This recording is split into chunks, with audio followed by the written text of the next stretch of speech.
how did you balance a frugal lifestyle? Were your parents frugal, or where did this come from?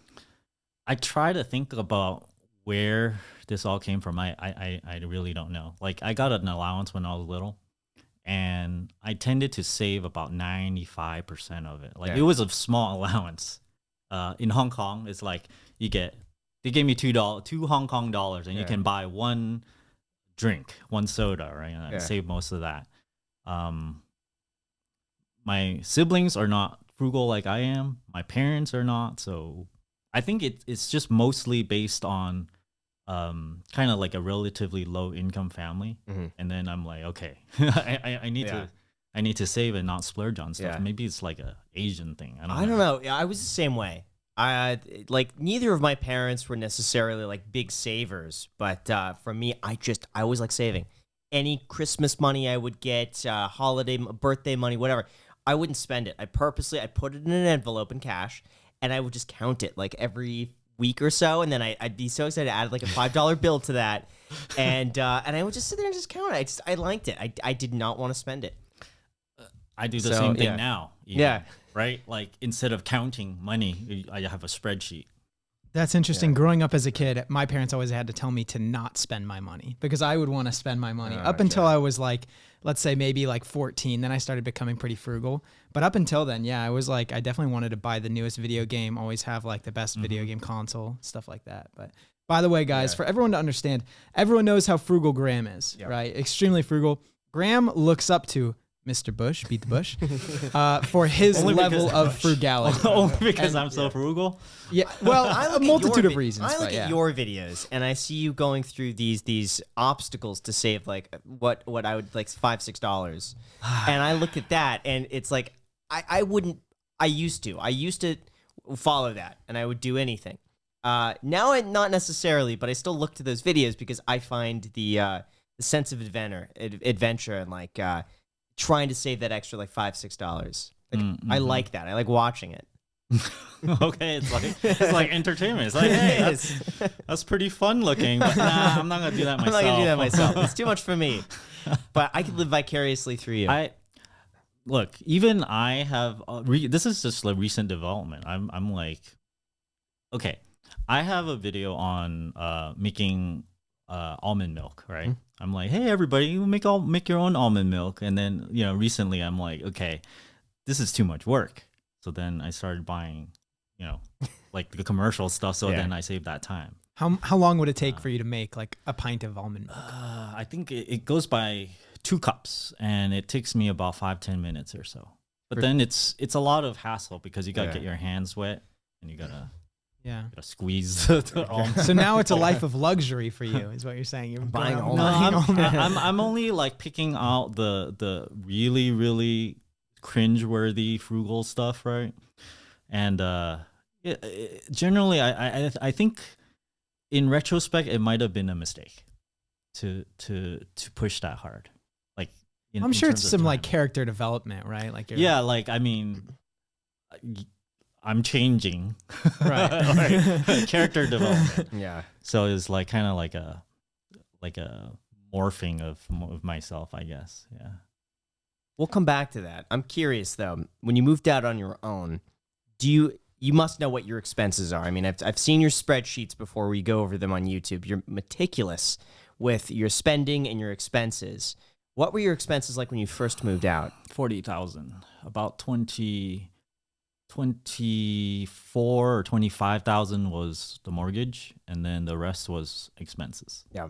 And so you bought a place. You never rented. You went straight to saving, bought a place. Yeah, that was the whole idea. Very smart. That's the whole idea with my parents. I think they're the one that goes, you got to buy a house. You got to buy a house. You got to buy a house. Yeah. And so they're like, stay at home. Save money. Give you great advice. Save for the down payment, and that I did. And, I did have to pay for rent in college for like, a few years and stuff. So, but right after, you get the house and then you get a head start. Yeah. That's what I did with my son, Jack.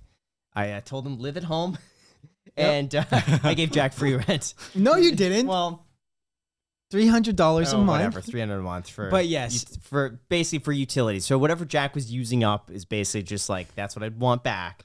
Yeah. So minuscule rent, but I was just like, you got to just save. So I did that, and I've never officially, technically, kind of rented my own apartment or place. So now I've just went straight into buying. Yeah, it's a great thing to do. Yeah. Like, I mean, especially, I mean, it worked for the past 10 years, at least with real estate prices going up. Yeah. So when did you buy? 10 years ago, 2011, 2010. That's like the bottom of the market. So that's why I say I'm lucky. You know, wow.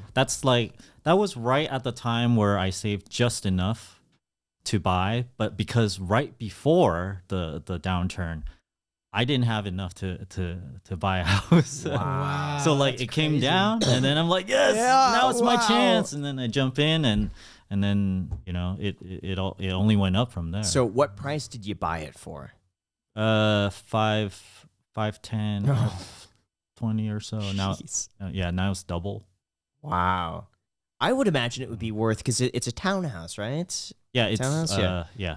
So it's like two units with the same wall. Yeah. I don't know what you call that. Yeah, like a kind of like a dupe. Yeah, well, townhouse, but that's incredible. I would imagine it would be worth more like 1.1 right now, 1.2 around given there. The current market. Depending on the what do you call the estimate of you know, I use Zillow, and then it just kind of goes up and down in terms of their estimates. Got it. Okay. Is the mortgage paid off right now? Yes, it is. Jeez. Congratulations. Wow. And what age did you decide to retire? Because that was the big thing for me when you decided to be like, you know, I'm going to quit my job. I have enough in investments. What age were you? What prompted you to take a step back? Because I would say at the current trajectory, if you were making 120 plus RSUs, keep that up a little bit longer, then it's that you're at 200 pretty quickly. 250. How do you walk away from that? Because I saw that YouTube could replace engineering income completely, and for a while it did. And then I decided to, like, I only realized that I could retire sometime after I did full-time YouTube. So it's like, and then you know that's like a dangerous thing. This whole fire thing, I'd say people really have to take that with a grain of salt, because I kind of use myself as a guinea pig of sorts, right? Because I'm like, ooh, I'm working, I need to retire, and after I retire I can do nothing and just sit around and be lazy. Do whatever I want, right? And that's essentially what I did. And I'm glad to say that I've been through it, and I can say that it's not that fun to do whatever you want. I want to hear about that experience. How old were you when you decided to do that? Okay, so now how old am I? It's 2000. I am 41 right now. I would never have guessed. Man, you look young. Thank you. Sunblock. That's what Macy keeps telling me, we're doing sunscreen, and now it's bad because now I'm getting the I don't know if you could see it, Chad. Like when I do this, squint lines. Yeah, I see the squint lines. Like they last longer. Like before, when I was young, like when I was 20, I could do this and they'll go away immediately. But now you see. Oh no, it's bad. I don't like it.